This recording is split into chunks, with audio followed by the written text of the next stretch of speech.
There's a phrase that it's just more and more becoming central to my faith, and it's the phrase "among us."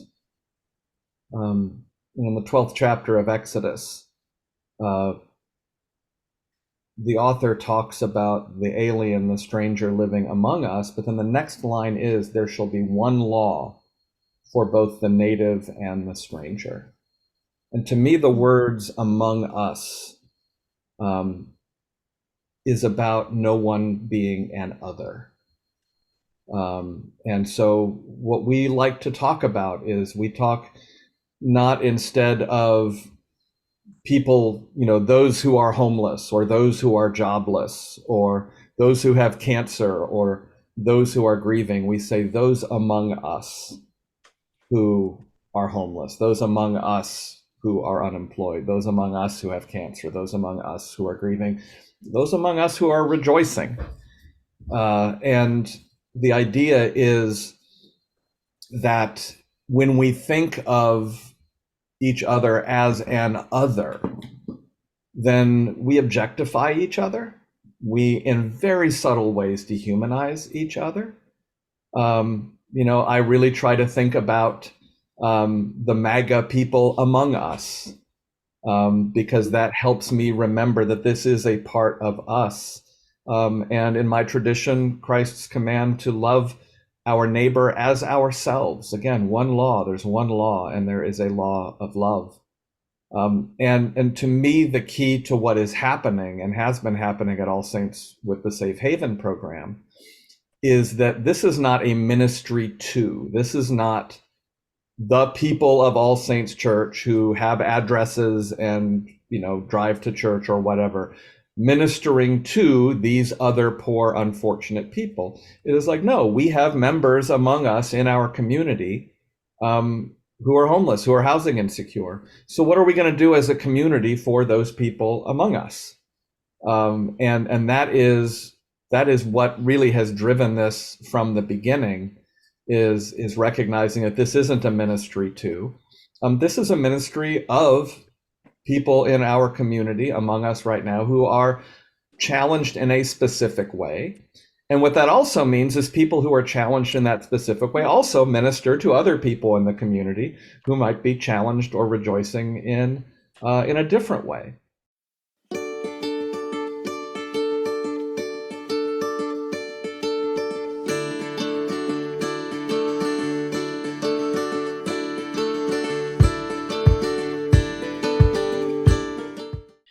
Just to give you a sense of statistics, in 2023, we provided 1,298 showers, 386 haircuts, 2,533 meals, 31 people saw mental health professionals, 84 people saw a doctor, and that's for a complete medical review and history, not just a brief thing. And to date, this year we've been providing these services at an even higher rate than we did last year. So we're pleased at how our program is going and pleased that more people are coming to take advantage of it and that we're making more friendships with people. Most importantly, I want people to understand that this is a portable program that can, with really not very much work, be established and maintained anywhere. I know that the city of Pasadena Housing Department is really hopeful to have more safe havens. And I hope that some of you will consider or talk other people into considering putting on a safe haven program.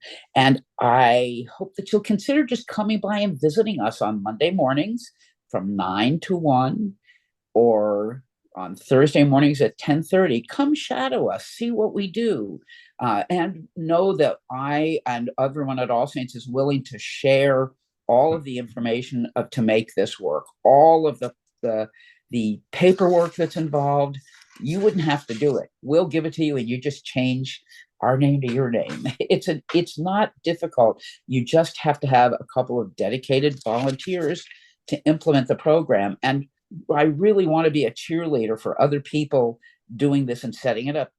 It takes time. I mean, there is one gentleman named Angel, Mike knows him.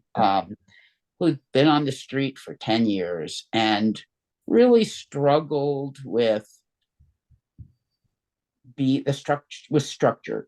But he has a 10-year-old, 12-year-old daughter, and he has a relationship with her mother, and a cordial relationship. And it was important to him to get into housing so that his daughter could come spend the weekend with him. And so he kept that, and we try to keep people focused on the goal here, what's important to them. And he went through all the steps. He was with us for about a year and a half, going to weekly mental health meetings that we gave him a private room within our offices where he could take those phone calls. And he finally got through all the steps. We were able to get him into an ADU in Pasadena and provided the furniture for him and a TV and all the things that he needed. And he called me one day and said, my daughter just spent the weekend with me. And he was crying. He said, I can't tell you, you kept telling me to hang in there. And I did. And now she can come and spend the weekend with me. So a lot of times, finding out what's most important to people is what we can do to keep them involved in the program and keep them staying there to get through these difficult processes.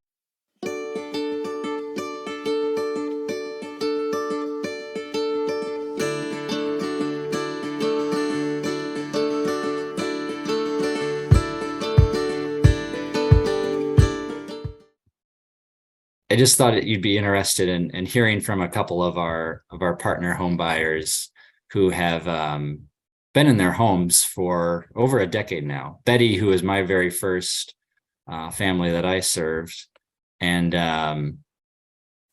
another family in Linwood that we completed a home for as well. As a single parent, being mom and dad all at once, being a team mom in every sport you can think of, being a classroom parent. One of the reasons why I had to stay in Downey was because my two older boys are high-functioning autistic boys. My oldest, Joshua, he didn't speak until he was in 3rd grade. And if you know anything about autism, they don't like change.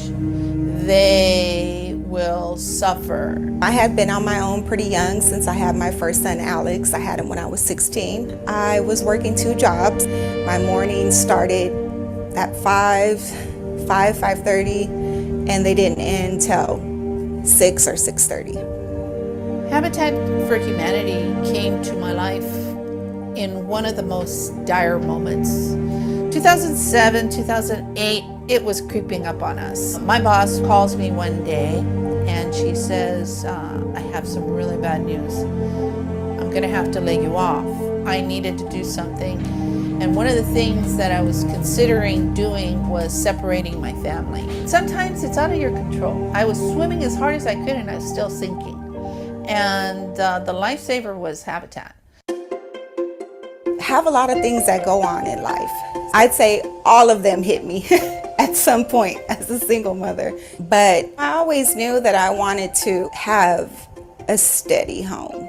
I never took my eye off the prize. You know, in the back of my mind, I knew it was something that I was gonna have. Habitat for Humanity doesn't see you as an unemployed single household with 3 kids. You'll never qualify. You know, they see you with these other glasses that are rosy, and they say, hardworking woman, willing to put in the work, we're gonna give her a chance.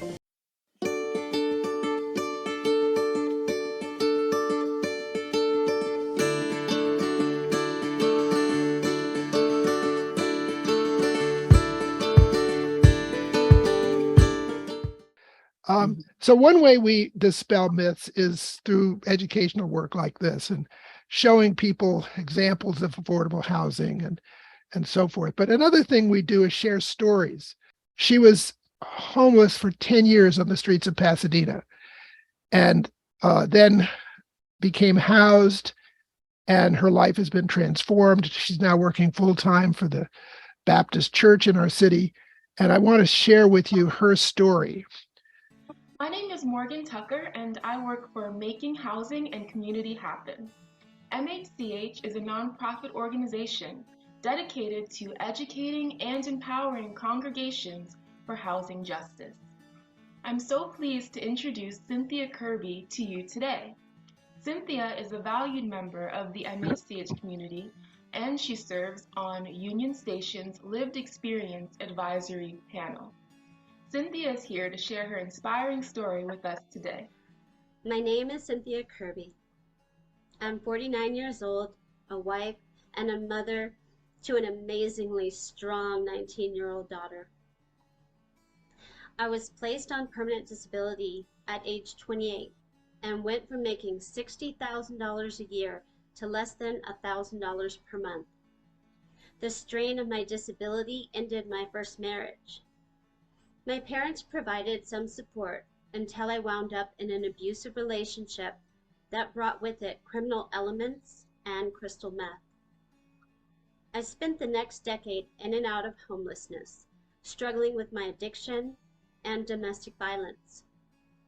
I slept in my car, stayed in abandoned houses, or moved from motel to motel. The night I turned 40, I spent in a grocery store parking lot, afraid to fall asleep. I had just met my current husband, relapsed after 8 years in recovery. I'd also been in recovery, but I had struggled with the program's spiritual emphasis. I was curious about how he'd come to believe, and he shared the Word of God with me. But life seemed hopeless, so I leveled an ultimatum at whatever higher power might exist. It had 1 year to convince me to continue living.